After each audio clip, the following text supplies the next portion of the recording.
Press the bell icon on the YouTube app and never miss another update.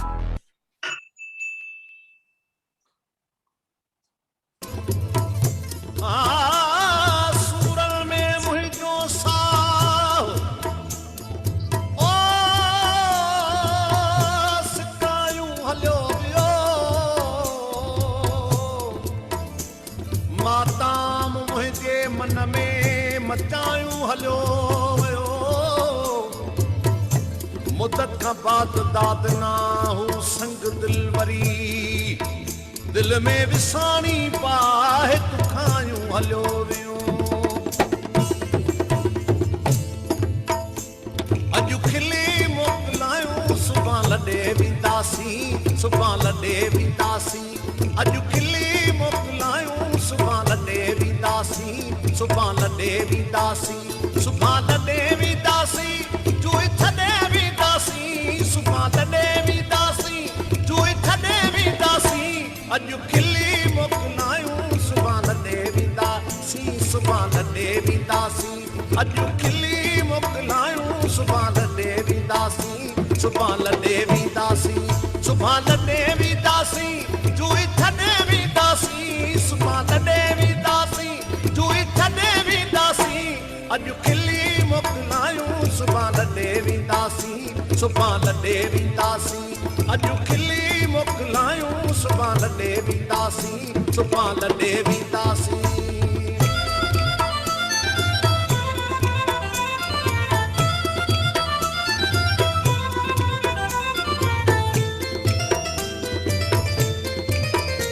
असां मोहब्बत वारा माण्हू तुंहिंजे छिड़बुन मां छा ॼाणूं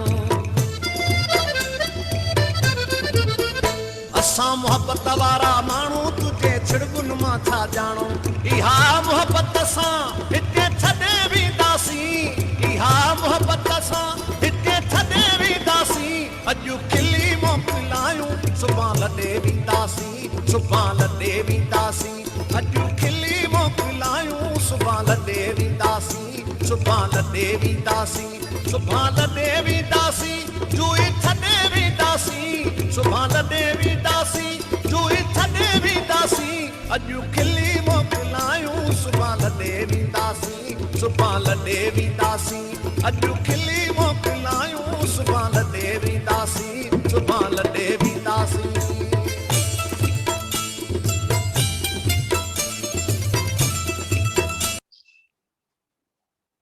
पूजस नाही हरि हरे नानक नाम अमूल बहु शास्त्रत बहु सिमरती ॾाढा ई पाण शास्त्र पढ़ियासीं ॾाढो ई सिमरण कयोसीं स्मृतियूं हुयूं पुराणियूं पुराणियूं सभु पासनि खे ॻोल्हे टिकाणा काॾे काॾे खोड़ ॻोल्हियोसीं पूजस नाही हरि हरे नानक नाम अमूल है नानक नाम जहिड़ो अनमोल शब्द जंहिंजी कंहिंसां बराबरी न थी सघंदी आहे चाहे केॾा शास्त्र पढ़ूं केॾा मंदिर वञूं केॾा तीर्थ करे वठूं लेकिन नाम जो नालो अहिड़ो आहे जेको घर वेठे अगरि सच्ची दिलि सां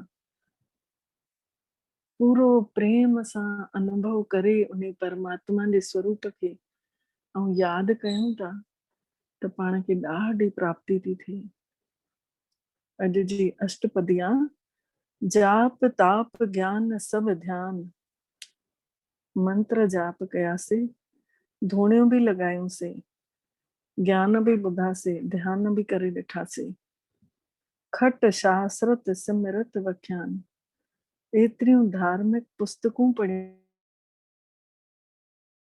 किताब वखान कयोसीं उन्हनि जो किताबनि जा श्लोक पढ़ी पढ़ी उन जा अर्थ कढियासीं योग अभ्यास कर्म धर्म क्रिया केतिरा योग करे ॾिठासीं अभ्यास कयासीं धर्म जा कम कयासीं प्राणायाम आसन लॻायासीं सगल त्याग बन मध्य फिरिया फिरी फिरी भटकी भटकी करे सभिनी खे त्यागी विच में हाणे अनेक प्रकार किए बहु जतना, केॾनि प्रकारनि जा पाण जतन कयासीं, कोशिशूं कयूंसीं। पुण्य दान हो में बहु रत्ना, केॾा पुण्य जा कर्म कयासीं, दान कयासीं, हवन कयासीं। शरीर कटाए हो में करी राती, अगर हिन हवन में हे अगर शरीर के टुकड़े टुकड़ो करे पाण उन में होम भी करे छॾियऊं, हवन में विझी भी छॾी, लेकिन वरत नेम करे बहु भाती, केतिरा भी नियम कयासीं, विर्त कयासीं, नेम सां हर कर्म कयोसीं। नहीं तुल राम नाम विचार, कोई भी राम जे परमात्मा पिता जे नाले जहिड़ो उन्ही सां तुल्य, जंहिंजी उन्ही सां तुलना कई वञे, अहिड़ी काई चीज न मिली।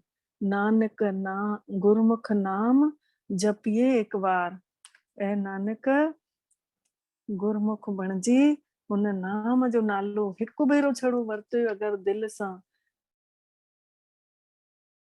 त हे सभु करण जी जरूरत ई कान्हे।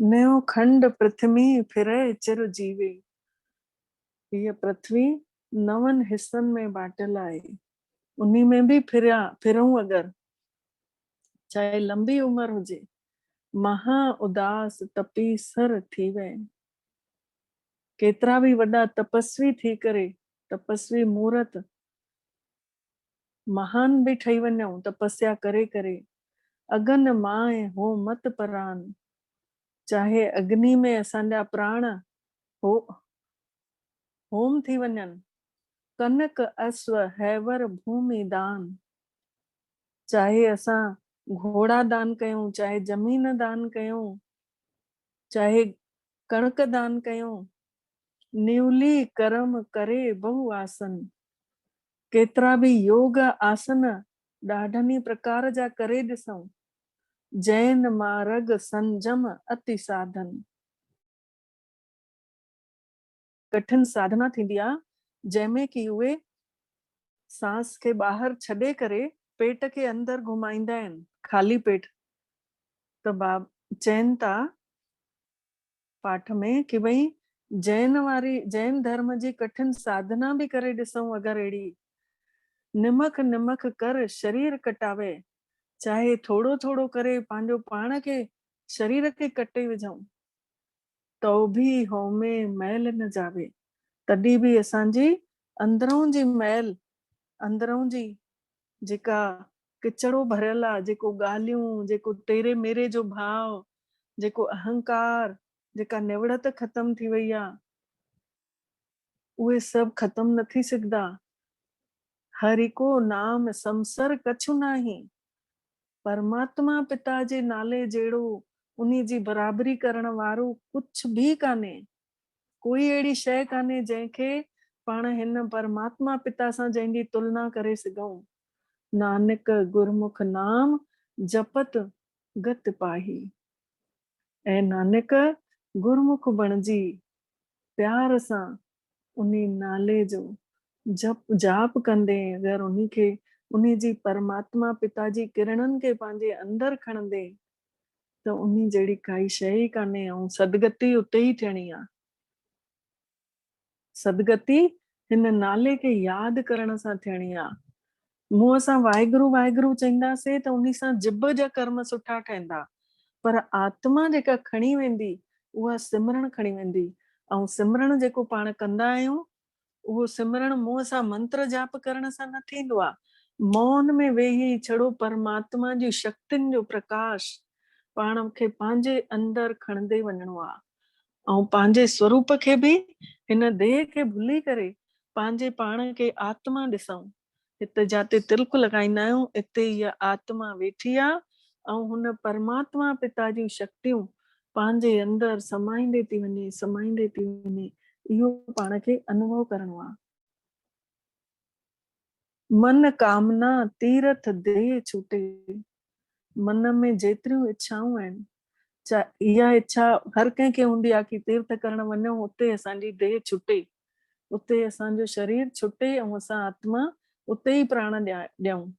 हिकिड़ी माई हुई, गुरुद्वारे रोज नियम सां वेंदी हुई, ऐं वेंदे वेंदे आख़िर न ॿारनि न चयूंसि असां हाणे न छॾण वेंदासीं, असांखे दुकान ते देरि थी थिए। त उहा माता हथ रोकींदी हुई रोड ते बि कि कोई बि मूंखे गुरुद्वारे ताईं छॾे अचे। त गुरुद्वारे ताईं उन्ही खे कोई न कोई रस्ते ते मिली वेंदो हुअसि, उहो छॾे ॾींदो हुअसि। त हिकिड़े ॾींहुं उन्ही खे छॾियईंसि कंहिं भाईअ ने, ऐं चङी देरि ताईं उन माता ने गुरु ग्रंथ साहिब जी वाणी बि पढ़ी। उन खां पोइ जंहिं महिल मथो टेके न गुरु ग्रंथ साहिब ते, तंहिं महिल उन जा प्राण छुटा, ऐं मथो टेकियल ई हुअसि गुरु ग्रंथ साहिब ते। त सभु ॼणियूं सोचण लॻियूं कि अञा एॾी देरि मथो थी टेके, त आख़िर चङी देरि थी इंतजार कयूं, जेके ॿियूं पढ़ण वारियूं उहे वेही वेही आख़िर अची करे उन खे हिलायूंसि, त उहे लुड़की वई त उहो प्राण ई कोन्हनि। त कई ॼणनि जी आशा हूंदी आहे कि असांजा प्राण तीर्थनि ते छुटनि, ऐं चयो बि वियो आहे न, जब प्राण तन से निकले गंगा जी का तट हो, जमुना का बंसी वट हो, तेरा सामना निकट हो। तूं मुंहिंजे अखियुनि जे अॻितां हुजी, परमात्मा पिता लाइ चयल आहियो। मां जंहिं महिल प्राण छॾियां त तूं मुंहिंजे अखियुनि जे अॻितां हुजी, तव्हांजूं किरणा मां वठंदे वठंदे प्राण त्याॻियां। हीअ आत्मा हितां पतो ई न पए, शरीर खां अलॻि थियण जो अभ्यास हाणे ई कंदासीं न। आत्मा अलॻि आहे, शरीर अलॻि आहे। आत्मा जो पिता परमात्मा, शरीर जो माता पिता पाण आहियूं टच में उन्ही जे, पर आत्मा जे माता पिता सां पाण टच ई न आहियूं। ऐं रोज उन्ही खे ॻाए ॻाए ॿुधायूं था, तुम मात पिता हम बालक तेरे, तुमरी कृपा में सुख घनेरे। पर उन्ही खे माता पिता सम्झी उन्ही सां हर ॻाल्हि शेयर ई नथा कयूं। उन्ही खां उहो प्यार असां वठूं ई कोन था, उन्ही खे उहो प्यार ॾियूं कोन था। रोज हर शइ शरीर जे माता पिता सां ॻाल्हायूं था, लेकिन आत्मा जे माता पिता सां, जंहिंखे रोज चऊं था तन मन धन सभु कुछ है तेरा, तेरा तुझको अर्पण क्या लागे मेरा। त अर्पित त कुछ कोन था कयूंसि, तन बि रोज ॻाए ॻाए ॿुधायूंसि था, ॾियण वारो शरीर बि उन्ही जो ई ॾिनल आहे। हे मन जेको सोचे थो, इहो बि उन्ही जो ई ॾिनल आहे।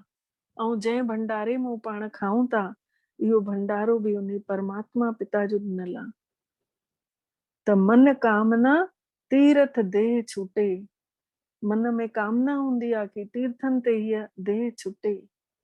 गर्भ गुमान न मन ते हूटे, अंदरों अहंकार तॾहिं बि, चाहे अंत प्राण उते ई ॾियूं, लेकिन तॾहिं बि अहंकार नथो वञे।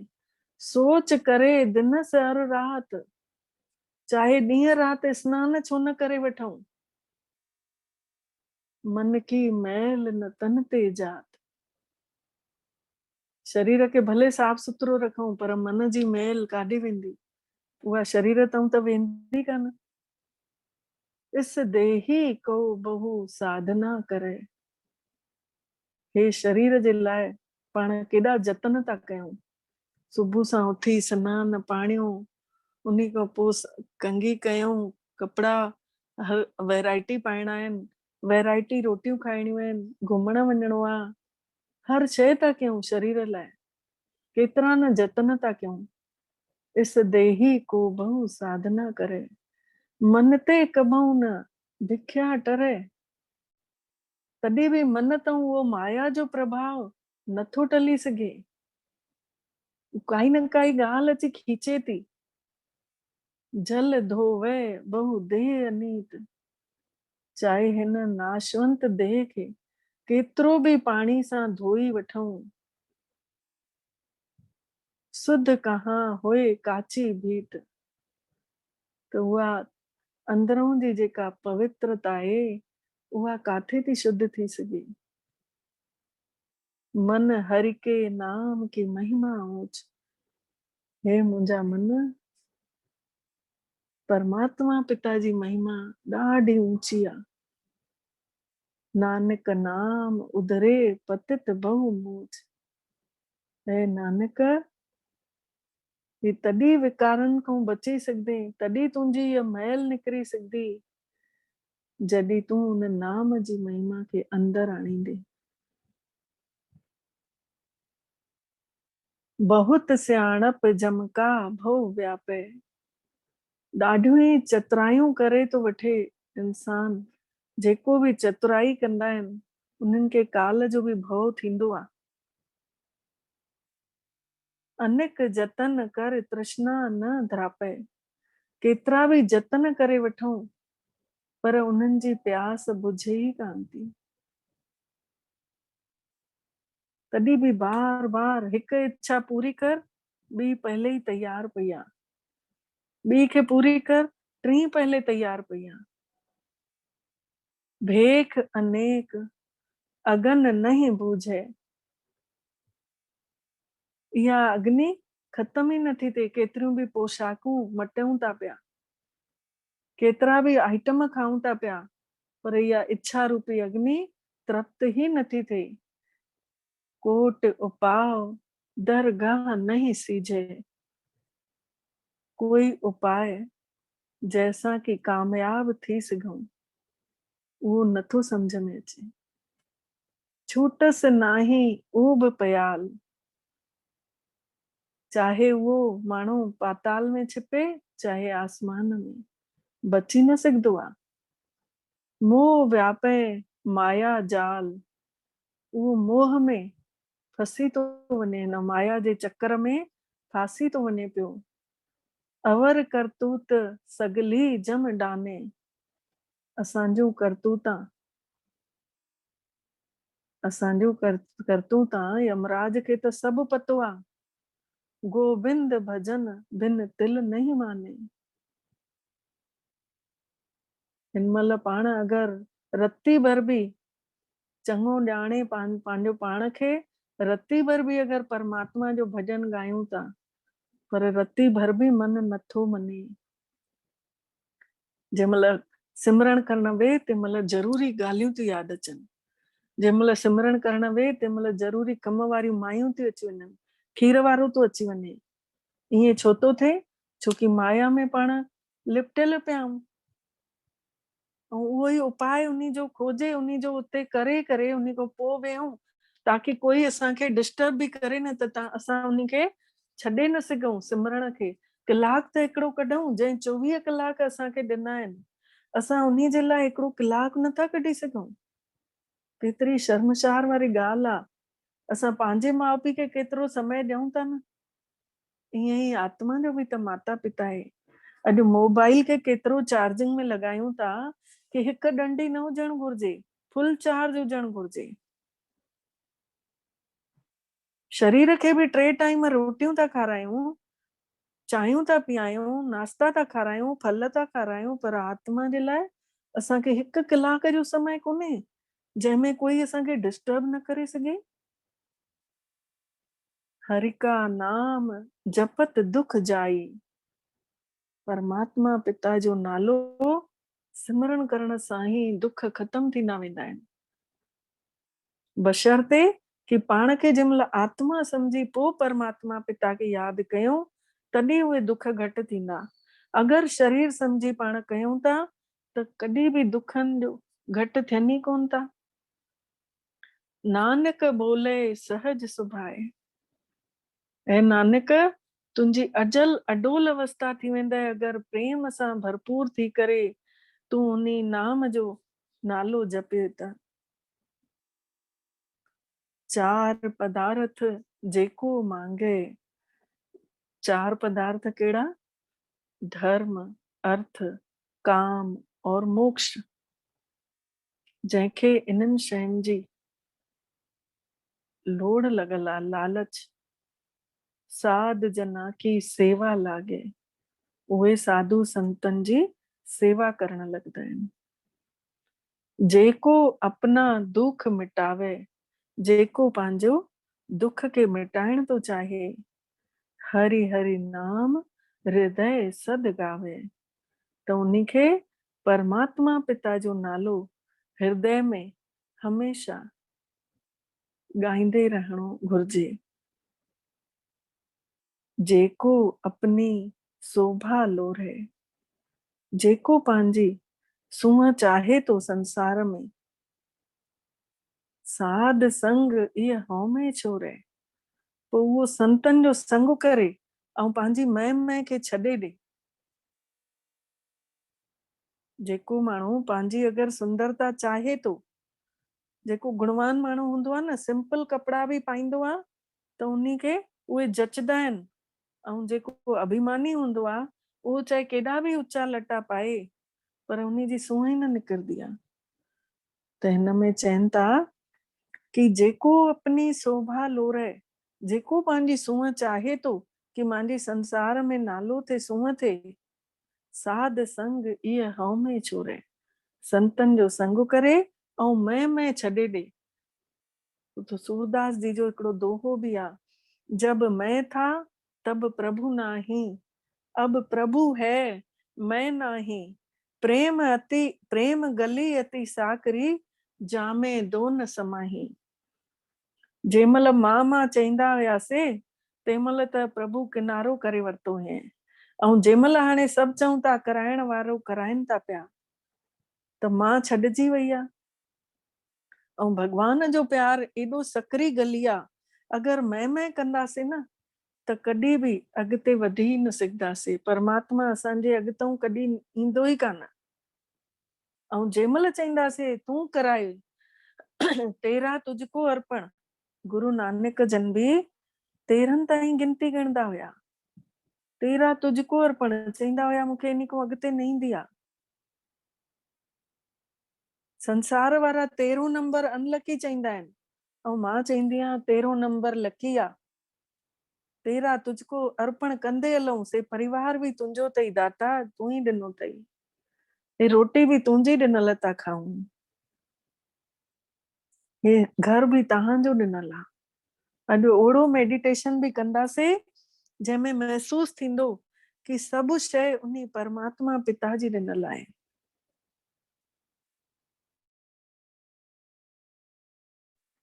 जेको जन्म मरण ते डरे, जेको जन्म मरण जे चक्कर खां ड्रिजंदो आहे, साध जना की शरणी पड़े, उहो संतनि जे संग वञी पए, उन्ही खे पाण ई उन्ही चीज सां छुटकारो मिली वेंदो, भउ न रहंदो। जिस जन को प्रभु दरस प्यासा, जंहिं माण्हुनि खे परमात्मा पिता जे दर्शन जी प्यास लॻल आहे कि मूंखे उहो मिली वञे, उहो ॻोल्हा करे तो दिल सां, नानक ताके बल बल जासा। ऐं नानक मां अहिड़े जे मथां त, अहिड़ी आत्मा जे मथां त सदके वञा जेको ॻोल्हे थो पियो। सगल पुरण में पुरख प्रधान, सभिनी खां ऊंचो जेको माण्हू पंहिंजो पाण खे चवराए थो, उन्ही जो अहंकार भी मिटजी वेंदो आहे। जंहिंमहिल उहो साध संग जाका मिटे अभिमान, जंहिंमहिल उहो संतनि जे संग वञी पए थो त उन्ही खे मां ही भुलिजी थी वञेसि। प्रेम गली अति साकरी, जामे दो न समाई। जाते मां भी हूंदी आहे उते भगवान न हूंदो आहे, जाते भगवान हूंदो आहे उते मां न हूंदी आहे। त हीअ प्रेम जी गली, भगवान जो प्यार एॾो सकरी गली आहे कि जंहिंमें ॿई न अची सघंदा आहिनि। आपस को जो जाने नीचा, जेको पंहिंजो पाण खे नंढो तो सॾाए, झुकी करे तो हले, सो गणिए सभ ते ऊंचा। उन्ही खे सम्झण घुर्जे कि हे त ॾाढो ऊंचो स्थान आहे, ॾाढो वॾो माण्हू आहे। दादी जानकी चईंदा हुया कि मां हिन पूरी हिन चईंदा हुअसि न सभिनि जी हेड आई, हेड क्वार्टर जी तव्हां हेड आहियो। चईंदी हुई न, मां हेड सम्झदमि त हेडक थी वेंदो, मां हेड आहियां ई कान, हेड त उहो आहे, शिव बाबा आहे। त मां त उन्ही जी स्टूडेंट आहियां, मांखे त उहो रोज पढ़ाई तो पढ़ाए त मां उन्ही जे आधार ते हलां थी। असां हिकु वाणी ॿुधंदा आहियूं रोज, जेका माउंट आबू खां ईंदी आहे। उन्ही वाणी में हिकु लाइन छड़ो रोज पंहिंजे लाइ खणंदा आहियूं, उन्ही लाइन जे आधार ते असांजो जीवन हले थो पियो, ऐं उन्ही लाइन जे आधार ते अॻिते बि वधूं था, महसूस कंदा आहियूं। कंहिं ॾींहुं चईंदो आहे वाणी में प्रेम सां हलो, त प्रेम उन्ही ॾींहुं सॼो ॾींहुं प्रेम जो हलणु हूंदो आहे। ऐं कंहिं ॾींहुं चईंदा आहियूं कहनी परमात्मा चईंदो आहे उन वाणी में शांति सां हलो, सभिनी खे शांति जो दान ॾियो, त अनुभव कंदा आहियूं कि हिन आत्मा मां शांति निकिरे थी ऐं सभिनी ॾे वञे थी, परिवार वारनि ॾे, जेको बि नयो माण्हू मिले थो उन्ही ॾे बि ये शांति जा किरणा वञनि थियूं उन्हनि ॾे। असांखे परमात्मा रोज शांति जूं किरणा भरपूर था करनि ऐं असां ॿियनि खे ॾियूं था। त चवनि था आपस को जो जाणे नीचा सो गणिए सब ते ऊंचा। पाण खे जेको नंढो तो सॾाए हले कि मां कुझु न आहियां, कराइण वारो उहो कराए थो, सम्झो उहो ई अंदरों त उन वॾाई खे सौंपे छॾियो अथई न परमात्मा खे। पाण इन रुतबे में था हुजऊं न कि भई मां ससु आहियां, मां हिन जी माउ आहियां, हे मुंहिंजो बेटो आहे, हे मुंहिंजी नुंहुं आहे, हीअ मुंहिंजी भेण आहे, हे मुंहिंजो भाउ आहे। ईअं मांजे में फाथल पिया आहियूं न।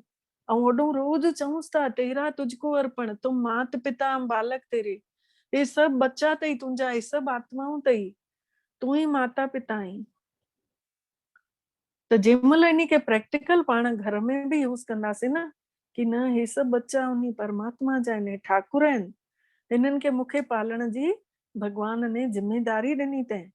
हीअ केॾो न वॾो भाग्य आहे जो स्वयं परमात्मा ने मूंखे अहिड़ो भाग्य ॾिनो अथई, हिननि जी सेवा करण जे निमित्त रखियो अथई।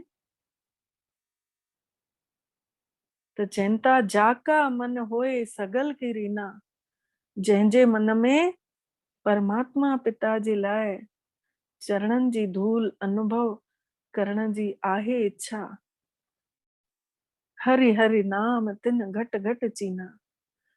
उन इंसान ने सभिनी शरीरनि जे विच में हिकिड़ो ई अंश ॾिठो अथई, परमात्मा पिताजी ॿार आत्मा। मतलब परमात्मा पिता जो स्वरूप निराकार, असां आत्माऊं बि निराकार। त जंहिंमहिल ॿियनि खे ॾिसूं था तंहिंमहिल उन आत्मा जे रूप में ॾिसूं था।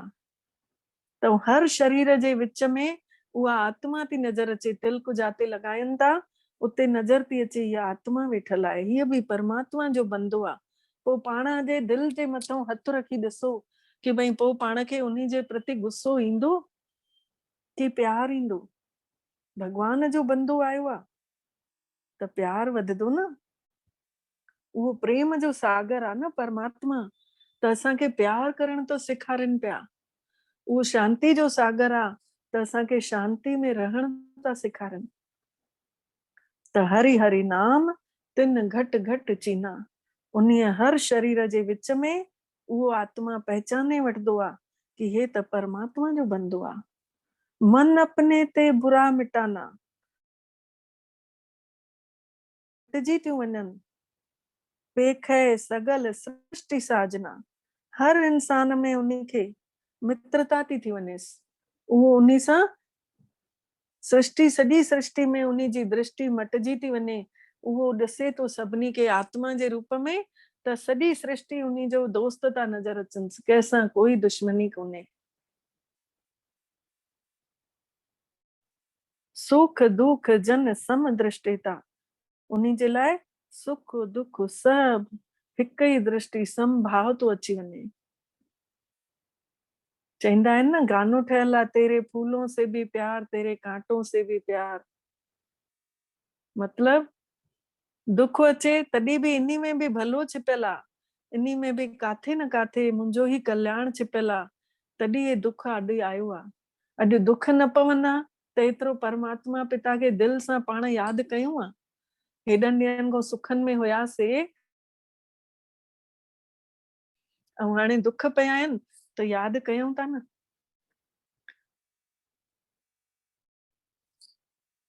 त हे समभाव अची वेंदो आहे उन बंदे जे अंदर जेको सभिनी खे आत्मा ॾिसे थो। नानक पाप पुण्य नहीं लेपा, पोइ उन्ही खे कोई प्रभाव नथो पए।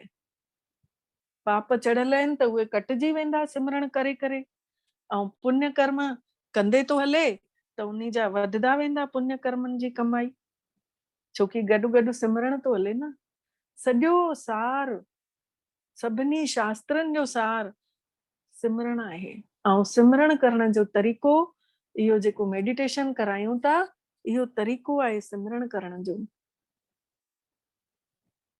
निर्धन कहो धन तेरो नाम।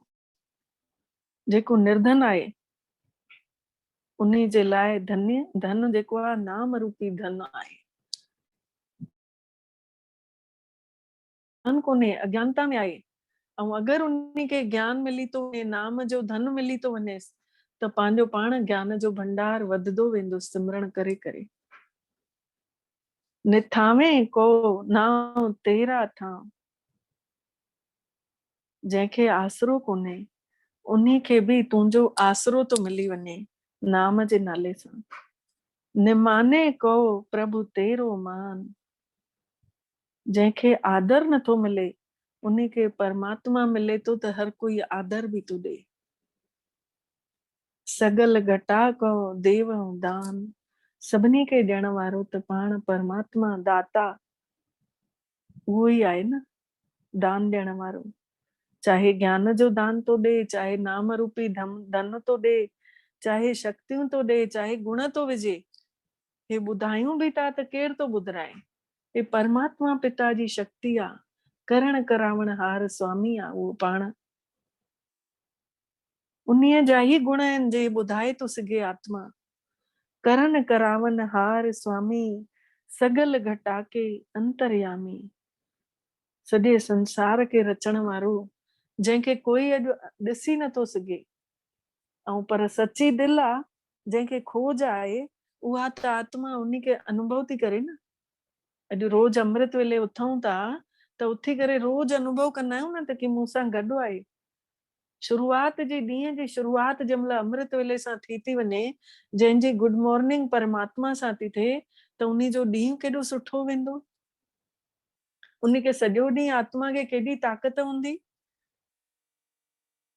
सोचण वारी ॻाल्हि आहे, अनुभव करे ॾिसजो इहा शइ। अपनी गत मत जानो आपे। पंहिंजी वॾियाई, पंहिंजी मर्यादा में रहण, पंहिंजी अवस्था खे उहो पाण ॼाणे थो पियो परमात्मा पिता। आपन संग आप प्रभु राते। उहो पंहिंजे पाण में मगन पिया आहिनि। असां चाहियूं त उन्हीं जे संग में थी करे पंहिंजो पाण खे रंगे था सघूं। उन्हीं जे प्यार सां पंहिंजे अंदर परमात्मा पिता जो प्यार विझी था सघूं। तुम्हारी उस्तत तुम ते होए। तुंहिंजी वॾियाई त हे बाबल, तुंहिंजी वॾियाई त तूं ही कराईंदे न असां खां। जंहिंमहिल तव्हां असांखे मिलंदव तॾहिं त असां तव्हांजी वॾियाई ॻाए सघंदासीं। नानक अवर न जानस कोई। हे नानक, उन्हीं जी वॾियाई ॿियो कोई न ॼाणे सघंदो आहे। इन करे उन्हीं जो नालो स्वयंभू चयो वियो। हिन संसार में परमात्मा पिता जो परिचय जंहिंमहिल ॾियूं था त हिंदू धर्म में स्वयंभू चईंदा आहिनि शिवलिंग खे। शंभू शंभू शंभू चयो। स्वयं हिन भूमि ते अची अवतार वठनि था। साधारण ॿुढे शरीर में था अचनि। गीता में लिखियल आहे कि साधारण ॿुढे शरीर में मां ईंदो आहियां ऐं मूंखे सभु न सुञाणींदा। मूंखे करोड़नि में कोई और कोई में भी कोई ही सुञाणींदा। इन करे ॾिसो सत्यनारायण स्वामी जी आरती में लिखियल अथव, बूढ़ो ब्राह्मण बन के कंचन महल कियो। बुढ़ड़ो ब्राह्मण ठही करे बुढ़ड़े जे तन में अची करे उन्हीं जी काया खे कंचन तो करे छॾेसि। उन्हीं जे शरीर खे कंचन पवित्र तो करे छॾेसि, ठाहे तो छॾेसि। इहो परमात्मा लाइ लिखियल अथव। सच्चो सच्चो नारायण ठाहिण आयो आहे पाण खे। सत्य नारायण जी अंदरों आत्मा सच ते टिके थी ऐं सच परमात्मा सां संग थी करे त समझो सत संग कयं। सच ते टिकियासीं, पाण पाण खे शरीर इहो कूड़ो आहे। चईंदा आहिनि न, झूठी काया झूठी माया झूठा सभु संसार। सच त छड़ी हिकु आत्मा आहे सच ऐं हिकु परमात्मा पिता आहे सच। ऐं मुस्लिम धर्म में चयो वियो आहे खुदा। खुद अची करे पाण पंहिंजो परिचय तो ॾे, तॾहिं उन्हीं खे खुदा चयो वियो। खुद आ। सर्व धर्म में श्रेष्ठ धर्म। सभिनी धर्मनि में श्रेष्ठ धारणा कहिड़ी आहे, धर्म कहिड़ो आहे? हरि को नाम जप निर्मल करम। सभिनी खां सुठी धारणा आहे परमात्मा पिता जो नालो पवित्र स्वरूप सां, निर्मल माने पवित्र स्वरूप। पवित्र स्वरूप कहिड़ो आहे? आत्मा।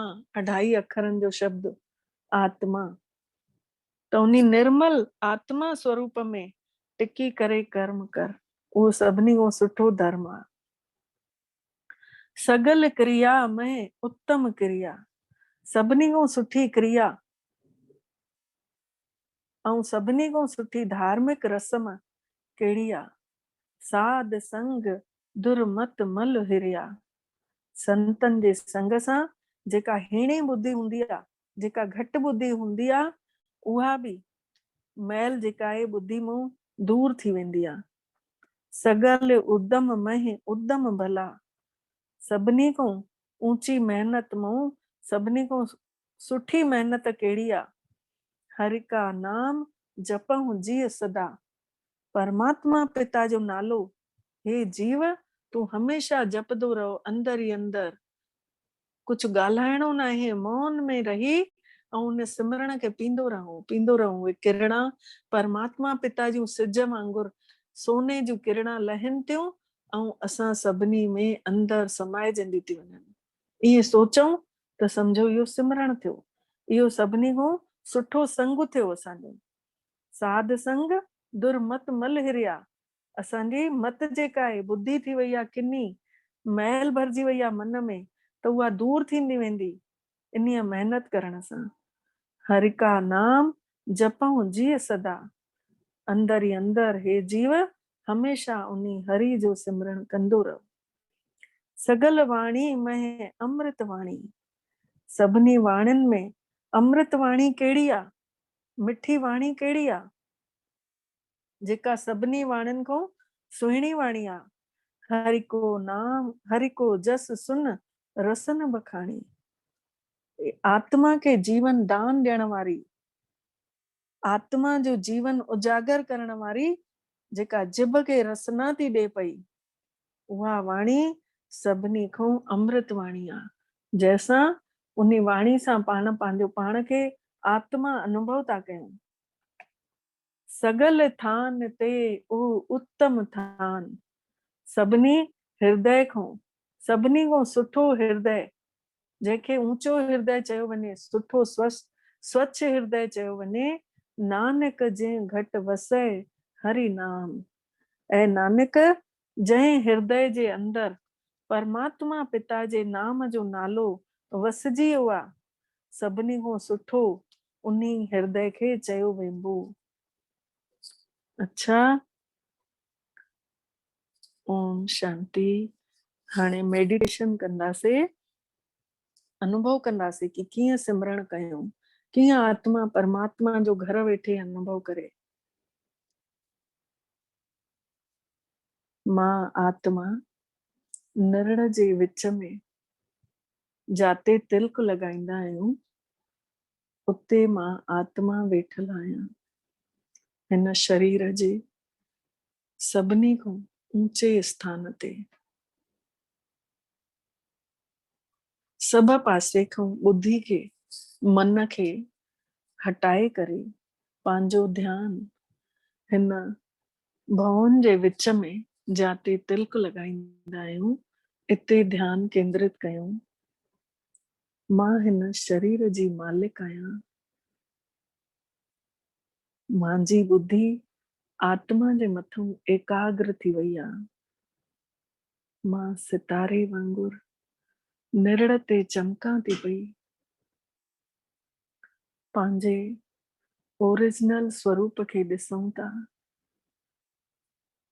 ऐं निराकार परमात्मा जीअं मां आत्मा जो स्वरूप आहे सितारे जी, तीअं ई मुंहिंजे पिता परमात्मा जो भी स्वरूप सितारे जी आहे। उहो शक्तिशाली आहे ॾाढो। मुंहिंजी शक्ति हिते संसार में घटि थी वई आहे, पर परमात्मा पिता जी शक्तियुनि सां हिन महिल मां भरपूर थियण लाइ वेठी आहियां।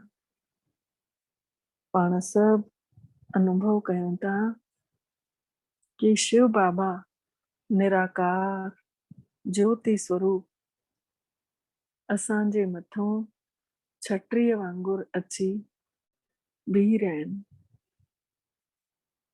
अनुभव कयूं था परमात्मा पिता शिव बाबा ज्ञान जा सागर, गुणनि जा सागर आहिनि, सभिनी शक्तियुनि सां भरपूर आहिनि। ऐं मां अहिड़े पिता जी संतान आहियां। मां भी मास्टर सर्वशक्तिवान आहियां। परमात्मा पिता खां सुनहरियूं ॻाढ़ियूं ॻाढ़ियूं किरणा महसूस था कयूं, प्रकाशवान किरणा निकिरी करे मां आत्मा में समाइजंदियूं थी वञनि। इहा शक्तिशाली ॻाढ़ो प्रकाश मां आत्मा खे भरपूर थो कंदो वञे। मुंहिंजो मन पूरी तरह एकाग्र थी वियो आहे आत्मा जे मथां ऐं परमात्मा जे मथां। उहे ॻाढ़ियूं ॻाढ़ियूं किरणा असां सभिनि जे अंदरि पवंदी थी वञनि। असां आत्माऊं सभु ॾाढे ई आनंद जो महसूस था कयूं। अंदर ही अंदर आनंद तो महसूस थिए। महसूस कयूं था परमात्मा पिता जो साथ ऐं उन्हीं जूं शक्तियूं मां आत्मा खे इन्हनि ॻाढ़नि किरणनि सां भरे छॾियो अथऊं। मां आत्मा सर्वशक्तिवान आत्मा ठही वई आहियां। महसूस था कयूं परमात्मा पिता शिव बाबा मां आत्मा में पंहिंजो किरणा समाइनि था पिया, ॾींदे था वञनि। जीअं तेजी सां छिमकार कंबो आहे तीअं इहे किरणा परमात्मा पिता जूं असांजे अंदरि तेजी सां पवंदियूं थी वञनि। पहंदे पहंदे हे शरीर जो मथियों भाग सॼो चेहरो प्रकाश सां भरिजी थो वञे। धीरे धीरे इहो प्रकाश गले में लथो। इहे किरणा अंदर शरीर में वयूं, पेट में फैलियूं, हथनि में वयूं, हिकु हिकु नस नस में वयूं, एतिरे ताईं कि हड्डी जे अंदर बि हली वयूं। असां सभु पंहिंजो पाण खे ॾिसूं था।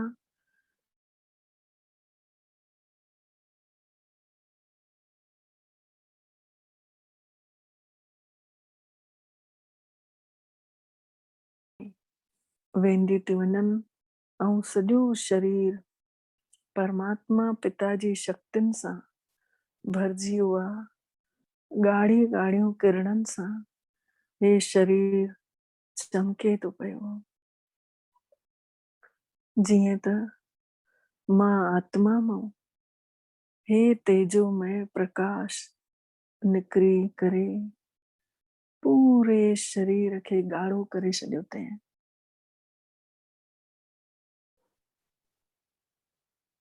मां कर्मेंद्रनि जी मालिक आत्मा एकाग्र कयूं पंहिंजो पाण खे। एकाग्र कयूं था पंहिंजो पाण खे ज्योति स्वरूप अनुभव कयूं था। परमात्मा पिता ज्ञान जा सागर, गुणनि जा सागर, शक्तियुनि जा सागर पाण सभु बि उन्हनि जी संतान मास्टर सर्वशक्तिवान आहियूं। अनुभव कयूं था असांजे मथे जे मथां थोड़ी दूरी ते ही परमात्मा महा असां सभिनी आत्माउनि जे अंदरि समाइजंदियूं थी वञनि। महसूस कयूं था कि मां आत्मा आनंदित थी थींदी वञा। परमात्मा पिता जो साथ अनुभव थो थिए कि मूंसां गॾु आहिनि।